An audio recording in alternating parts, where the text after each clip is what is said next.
Hey Pitmasters! Today we're gonna find out if this thing is actually any good. Every time I go to the butcher shop, I see one of these things laying around. Like, they call it mechanical tenderizers, and they just like smash the meat with these things and it punctures holes in the meat and it should tenderize the meat. I've never used one of these because most of the meat that I use is tender or it's marbled enough to be tender enough. And the biggest question for me is, does it actually work? So I've got two beautiful Black Angus chuck roasts. Normally we use them for a stew, but these are steaks and they should be tougher than your ordinary steak. Of course, I'm not going to be using a Wagyu or Sashi or some kind of beautiful beef that's already tender.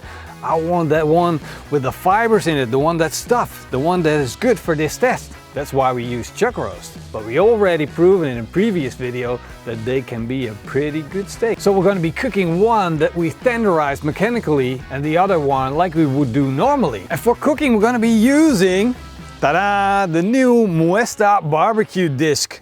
It can fit on your kettle grill and that's freaking awesome. It's a disc on your kettle grill. Let's fire this thing up and get it seasoned. We'll put in some of our beloved big block charcoal, put the fire starters in, light them up and let it come up to temperature. The surface is still a little bit rough, so we need to season this. We're going to let it come up to temperature, burn off every residue that's here from the factory, and then we're going to season it with a little bit of oil. Our barbecue disc is hot, we seasoned it. Now we're going to add some logs of wood. This is going to boost our temperature in the grill, and that's what we need to start searing off our steaks. But before we do that, we need to put our butcher's instrument to the test. This just feels weird, sticking this into a piece of meat, but we're going to do it. There we go. Oh my God. Oh my God. It looks like freaking roadkill. How can this be good for our steak? We need to try it. We need to sear them off more soon. Oh, look at this. Almost destroyed. Well, there we go. Let's put it on the grill. And let's just put the other one on the other side. A little bit of oil. Make sure we get that beautiful crust. We're going to be flipping and rotating our steaks, grilling them on each side for 2 minutes to get that beautiful crust. They look absolutely gorgeous. Time to take them off the grill. There we go. Wow, this is going to be so tasty. I'm going to sprinkle them with a little bit of salt and pepper. Ooh, this is going to be good. Ooh. And now we start working on our sauce. Our sauce is going to be like a ranch style sauce. We're going to cut in half 3 limes. I'm going to grill them on our barbecue disc. Then we're going to put 1/4 cup of mayonnaise in a bowl, together with a 1/4 cup of sour cream, a fine chopped red onion, fine chopped garlic and some fine chopped parsley. Fresh ground black pepper, salt. Finally, we're going to squeeze out the limes over the bowl. Now we'll mix this all up.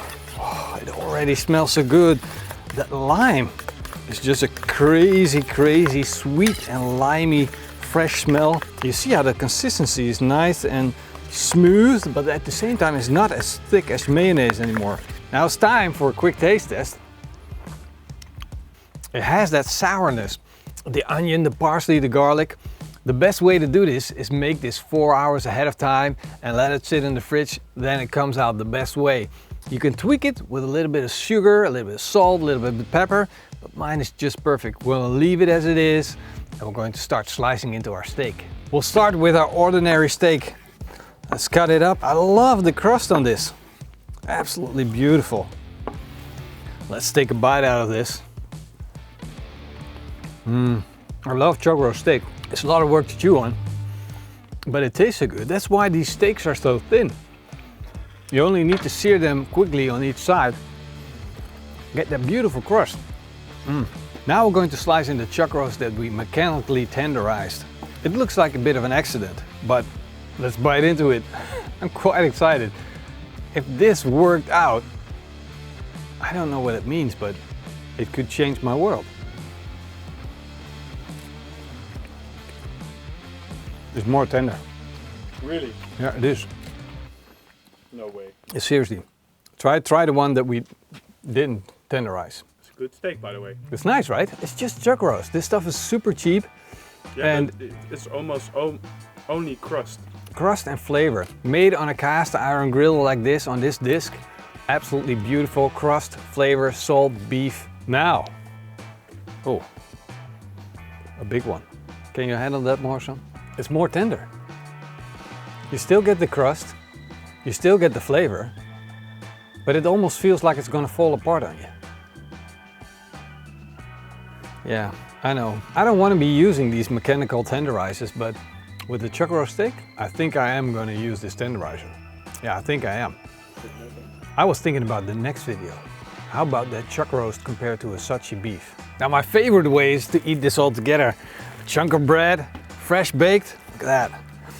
A little bit of that super tender chuck roast, beautiful crust on it, some sauce on it to balance out the fatty part of the steak.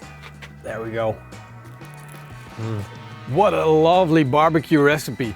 It's so simple to make. You just whip up a little bit of sauce, you grill some steaks, you invite some friends, get a loaf of bread out, maybe some beers or some wine, and enjoy. Flavors are top notch. You got the crust on the outside, you got the juiciness on the inside, and now tender with that mechanical tenderizer. I do not recommend doing this to your expensive steak though. Just stick to the chuck roast and stuff like that. Maybe your schnitzel or whatever. Don't do this to the expensive ones. Hope you guys enjoyed the video. Hope to see you guys next time. Big thank you to our patrons and YouTube members. See you guys next time. Until then, eat smakelijk and keep on grilling.